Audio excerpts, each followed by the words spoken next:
ओम नमः शिवाय। आज की इस वीडियो में हम चर्चा करेंगे श्री शिव महापुराण के रुद्र संहिता के प्रथम अध्याय के बारे में। इस अध्याय के अंतर्गत परम पौराणिक सूत जी से शौनक आदि ऋषियों की वार्ता के बारे में बताया गया है।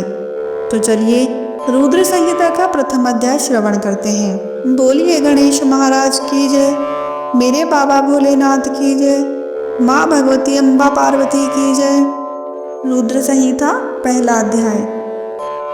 जो विश्व की उत्पत्ति, पालन और लय के एकमात्र कारण हैं, उन अनंत कीर्ति वाले, गौरीपति, अचिंत्य रूप वाले, निर्मल बोध स्वरूप किंतु माया रहित शिव जी को मेरा नमस्कार है। श्री व्यास जी ने कहा कि शिव जी जगत के पिता और शिव जी माता तथा उनके पुत्र श्री गणेश जी को नमस्कार कर मैं इस संहिता का वर्णन करता हूँ।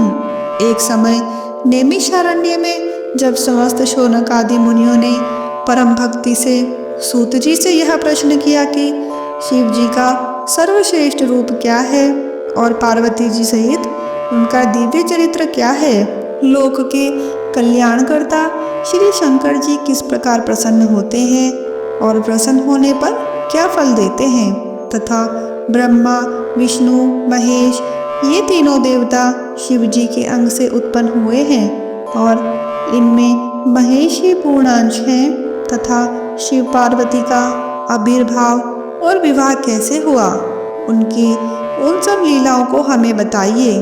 तो परम पौराणिक सूत जी बोले, हे मुनीश्वरों, इस उत्तम प्रश्न के लिए आप लोगों को धन्यवाद है, क्योंकि आप शिवनिष्ठों ने शिव जी की कथा संबंधी 3 बड़े उत्तम प्रश्न किए हैं, जो सुनने वालों को गंगा जल की भांति पवित्र करने वाले हैं।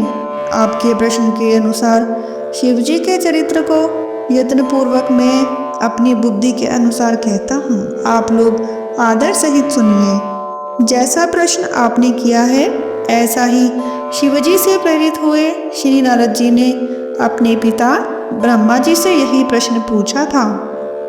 तब शिव भक्त ब्रह्मा जी ने प्रसन्न हो अपने पुत्र नारद जी को हर्षित करते हुए शिव जी का यश वर्णन किया था। श्री व्यास जी कहते हैं कि जब सूत जी ने ऐसा कहा तो उनके इस वाक्य को सुनकर वे सब ब्राह्मण कौतूहल सहित उस संवाद को इस प्रकार पूछने लगे कि हे सूत जी, हे महाभागा, हे शिव भक्तों में उत्तम बुद्धि वाले, यह ब्रह्मा और नारद जी का संवाद कब हुआ था, जिसमें भव बंधन से छुड़ाने वाली भगवान शिव की लीला वर्णित है।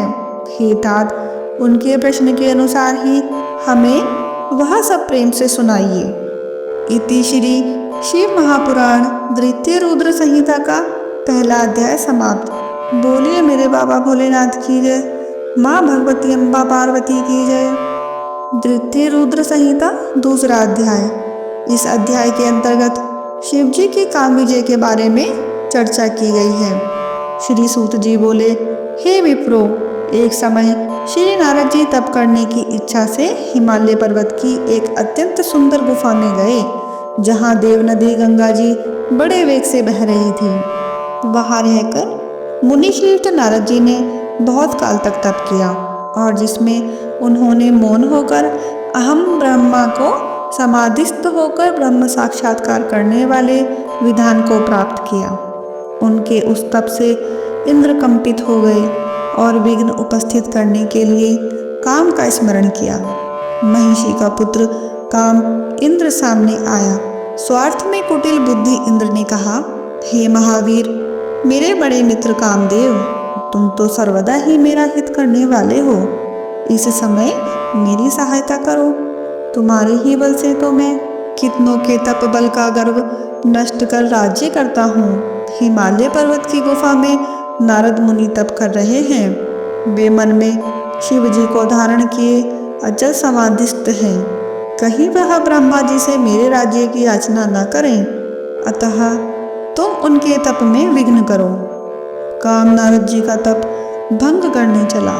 वहां पहुंचकर उसने अपनी संपूर्ण कलाओं की रचना की। बसंत ने मद से नाना प्रकार का प्रभाव दिखलाया, परंतु नारद मुनि के चित्त में कुछ भी विकार नहीं हुआ और शिव जी की कृपा से इंद्र का गर्व नष्ट हो गया। कारण कि इसी स्थान पर पूर्व काल में शिव जी ने तप कर काम को जलाकर भस्म कर रति को वरदान दिया था और यह कह दिया था कि यहाँ पर काम का कुछ भी प्रभाव ना होगा। तब अपनी गति को व्यर्थ हुआ देखकर कामदेव नारद जी से इंद्र के पास स्वर्ग में चला गया। इंद्र विस्मित हो नारद जी की प्रशंसा करने लगे। शिव जी की कृपा से नारद जी फिर कुछ काल तक वहां तप करते रहे। पश्चात काम को जीतकर नारद जी गर्वित हो गए और शिव जी की माया से मोहित अज्ञानियों के समान उस वृतांत को कहने के लिए कैलाश पर्वत पर शिव जी के पास पहुंचे। नारद जी ने रुद्र को प्रणाम कर अभिमान से अपना सब वृतांत कह सुनाया और अपने को महात्मा और प्रभु समझा। इस पर रुद्र जी ने कहा, हे तात नारद, तुम धन्य हो, परंतु यह बात जो तुमने मुझसे कही है इसको हरि भगवान के आगे मत कहना और उनके पूछने पर भी तुम इस वृतांत को गोप्य ही रखना और किसी भी प्रकार से प्रकाशित ना करना। ऐसे तुम मेरे अत्यंत प्रिय विष्णु भक्त मेरे अनुगत होते हैं, इसी कारण मैं तुम्हें इतना समझाता हूँ। किंतु शिव जी की माया से मोहित नारद जी ने इस बात को हितकर नहीं समझा और होनहार की प्रबलता से जिसकी कर्म गति को विद्वान भी नहीं समझ सकते और शंकर भगवान की उस इच्छा का मनुष्य निवारण नहीं कर सकता, वे भी न कर सके और वे मुनि श्रेष्ठ ब्रह्मा लोक को चले गए। वहां जाकर ब्रह्मा जी को नमस्कार कर उन्होंने अपने तपोबल से कामजय को कहा। ब्रह्मा जी ने इस बात को सुनकर शिव जी के चरणों में प्रणाम किया और फिर सब कारण जानकर अपने पुत्र को पुनः ऐसा कहने के लिए निषेध किया, परंतु ब्रह्मा जी के कहने पर भी नारद जी ने उस पर ध्यान न दिया, क्योंकि उनके मन में मदरूप अंकुर उत्पन्न हो गया था। लोक में शिव जी की जैसी इच्छा होती है वैसा ही होता है, क्योंकि उनके अधीन यह सब जगत है और उनकी ही आज्ञा से सब स्थित है। नष्ट बुद्धि वाले मद में चूर मन वाले नारद जी अपना वृतांत कहने के लिए शीघ्र ही विष्णु लोक में विष्णु जी के पास जा पहुँचे। उनके आगमन का कारण जानते हुए भी श्री विष्णु जी ने आदर से उठकर आगे जाकर इनका सत्कार किया और अपने आसन पर बिठाकर शिव जी के चरण कमल का स्मरण करते हुए नारद जी से पूछा कि हे तात, इस समय तुम कहाँ से आ रहे हो और यहाँ कैसे आए हो? हे मुनिवर, तुम धन्य हो, तुम्हारे आगमन से मैं पवित्र हो गया। विष्णु भगवान के इन वाक्यों को सुन गर्वित नारद मद सहित अपना सब वृतांत कह गए। भगवान विष्णु नारद जी के मदपूर्वक और सहेतुक वचन सुनकर सब कारण जान मन ही मन शिव जी की स्तुति करने लगे और नम्रता से मस्तक झुकाकर नारद जी से बोले, हे मुनि श्रेष्ठ, आप धन्य हैं।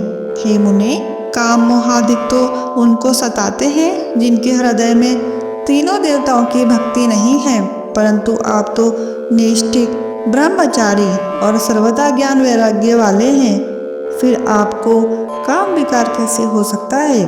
आप तो जन्म से ही विकार रहित और सुंदर बुद्धि वाले हैं। मुनि श्रेष्ठ, नारद ने भगवान के इन वचनों को सुनकर हृदय में उन्हें नमस्कार किया और हंसकर भगवान से बोले, हे स्वामिन, यह सब आपकी कृपा है।